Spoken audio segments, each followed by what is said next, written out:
Internet सुरक्षामा हालै एउटा निकै ठुलो घटना भयो हो नि मध्य मई 2025 मा क्लाउडफ्लेयरले अहिलेसम्मकै सबैभन्दा ठुलो 7.3 टेराबिट प्रति सेकेन्डको डिडस आक्रमण रोक्यो रे। त्यो त पहिलेको रेकर्ड भन्दा पनि 12% ठुलो हो, निकै ठुलो आँकडा हो यो। हो त आज हामी यसबारे अलिक गहिरेर कुरा गर्दैछौँ, क्लाउडफ्लेयरकै ब्लग पोस्टमा आधारित रहेर यो कसरी भयो अनि कसरी रोकियो, यसको मतलब के हो, हैन? बिल्कुल। 7.3 TPBS भनेको त कल्पना गर्न पनि गाह्रो छ। कस्तो भने 45 सेकेन्डमै झन्डै 9,500 HD फिल्म बराबरको डेटा। त्यो त अत्याधिक नै भयो। ल सुरु गरौँ, यो आक्रमण कसलाई लक्षित थियो त? यो आक्रमण खासमा क्लाउडफ्लेयरको एउटा सेवा म्याजिक ट्रान्जिट प्रयोग गर्ने होस्टिङ प्रदायकमाथि थियो। होस्टिङ प्रदायक हो। अचेल यस्तै होस्टिङ प्रदायक जसले अरू धेरै वेबसाइटहरूलाई होस्ट गर्छन् अनि अरू महत्त्वपूर्ण इन्टरनेट पूर्वाधारहरू यिनीहरू नै डिडस आक्रमणकारीको मुख्य निशाना बन्दैछन् जस्तो देखिन्छ। अनि आक्रमण गर्ने तरिका पनि अलिक फरक थियो भन्ने सुनेको थिएँ मैले। के रे त्यो कार्पेट बम्बिङ? हो, कार्पेट बम्बिङ। यसमा चाहिँ कस्तो हुन्छ भने आक्रमणकारीले एउटै लक्षित आइपी को हजारौं पोर्टहरूमा एकैचोटि हमला गर्छ। एउटै आइपी को हजारौं पोर्टमा? हो। यो केसमा त औसतमा 21,925 र कुनै बेला त 34,517 वटा पोर्टसम्म पुगेको थियो रे। ओहो। यसले गर्दा के हुन्छ भने कुनै एउटा पोर्ट वा सानो समूहलाई मात्र रोकेर भएन, यो त पुरै फैलिएको हुन्छ नि त। भनेपछि रोक्न गाह्रो भयो। अनि आक्रमण एउटै किसिमको मात्रै थियो कि अरू पनि मिसाएको थियो? त्यो पनि थियो। यो बहुआयामिक आक्रमण थियो, मतलब धेरै तरिका एकैचोटि प्रयोग गरिएको। झन्डै 99.996% ट्राफिक त युडीपी फ्लड थियो, मतलब त्यो अनावश्यक ट्राफिकको बाढी नै थियो। तर बाँकी रहेको त्यो सानो 0.04% अंशमा पनि खै कति थरी QTOD, echo, NTP reflection, port map flood, RIPv1 amplification अनि त्यो मिराई युडीपी फ्लड पनि। कति धेरै थरी? QOTD, इको, एनटीपी, RIPv1 यी नाम सुन्दा त अलिक पुरानो प्रविधि जस्तो लाग्यो नि मलाई। हो नि, तपाईले ठीक भन्नुभयो। यी मध्ये धेरै त पुरानै इन्टरनेट प्रोटोकलहरू हुन्। त्यति बेला डिजाइन गर्दा आजको जस्तो सुरक्षा बारे खै त्यति सोचिएकै थिएन होला। आक्रमणकारीहरूले यिनै कमजोरीको फाइदा उठाउँछन्। अनि आइपी स्पूफिङ पनि? त्यो पनि। आइपी स्पूफिङ मतलब गलत स्रोत आइपी ठेगाना देखाएर प्रतिक्रियालाई अझ ठुलो बनाउने। अनि मिराईले चाहिँ त्यो इन्टरनेटमा जोडिएका सामान्य घरेलु उपकरणहरू, आईओटी डिभाइसहरू तिनलाई प्रयोग गर्छ। घरका क्यामेरा, बल्बहरूबाट पनि? हो, असुरक्षित छन् भने तिनैबाट पनि। ल अब यत्रो ठुलो आक्रमण 7.3 TBPS को यो आयो कहाँबाट त? स्रोत के थियो होला?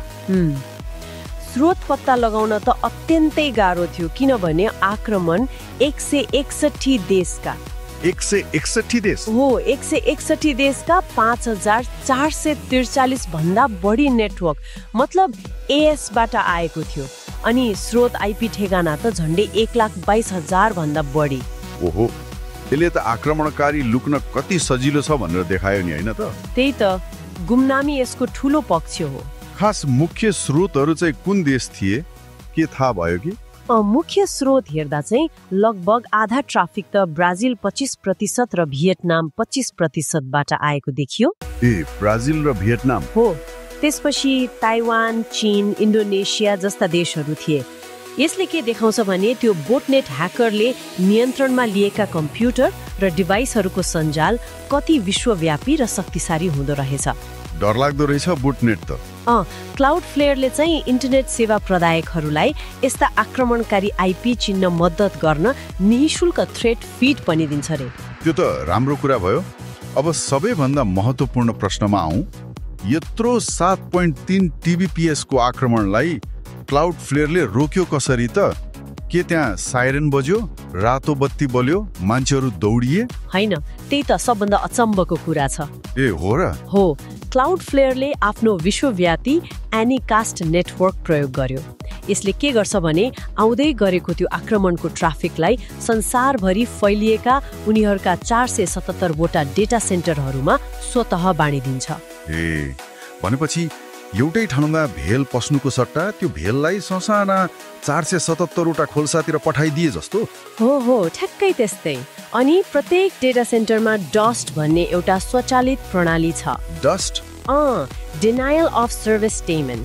यसले एकदमै छिटो प्याकेट प्रोसेस गर्ने त्यो EBPFXDP जस्ता प्रविधि प्रयोग गरेर वास्तविक समयमै ट्राफिकको नमुना लिन्छ अनि त्यसको ढाँचा विश्लेषण गर्छ, आक्रमणको फिङ्गरप्रिन्ट जस्तो बनाउँछ अनि त्यसलाई रोक्न नियमहरू आफै बनाउँछ।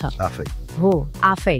अचम्मको कुरा के भने यो 7.3 TBPS को आक्रमण रोक्न कुनै मान्छे लागेन, कसैलाई अलर्ट पनि गएन, त्यो प्रणालीले आफै पत्ता लगायो, आफै रोक्यो। त्यो त गजब भयो। मतलब सिस्टम यति चलाक छ कि आफै खतरा चिन्छ, रोक्छ अनि गर्छ। प्रणालीले पत्ता लगाएको खतराको जानकारी त्यो डेटा सेन्टर भित्र र नेटवर्कका अरू सर्भरहरूसँग पनि गसिप गर्छ, मतलब साझा गर्छ। त्यो शब्द नै प्रयोग गरेको छ क्लाउडफ्लेयरले। यसले गर्दा एउटा ठाउँमा देखिएको नयाँ खतरा अरू ठाउँमा पनि तुरन्तै रोकिन्छ। यो स्वचालन र मापन त साँच्चै अविश्वसनीय छ। हामी इन्टरनेट चलाइरहँदा पर्दा पछाडि यस्ता कति ठूला लडाई चलिरहेका हुँदा रहेछन्, हामीलाई पत्तै नहुने। निश्चित रूपमा यो घटनाले आधुनिक साइबर खतराहरू कति विशाल हुन सक्छन् र तिनलाई रोक्ने प्रतिरक्षा प्रणालीहरू पनि कति विकसित भइसकेका छन् भन्ने स्पष्ट देखाउँछ। हो त।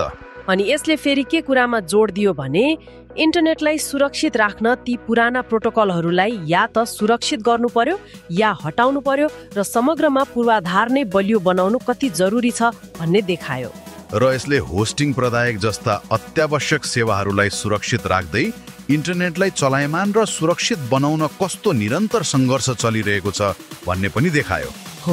अब अन्त्यमा एउटा विचारणीय प्रश्न छोडेर जाउँ न त, के कसो? भन्नुस् न।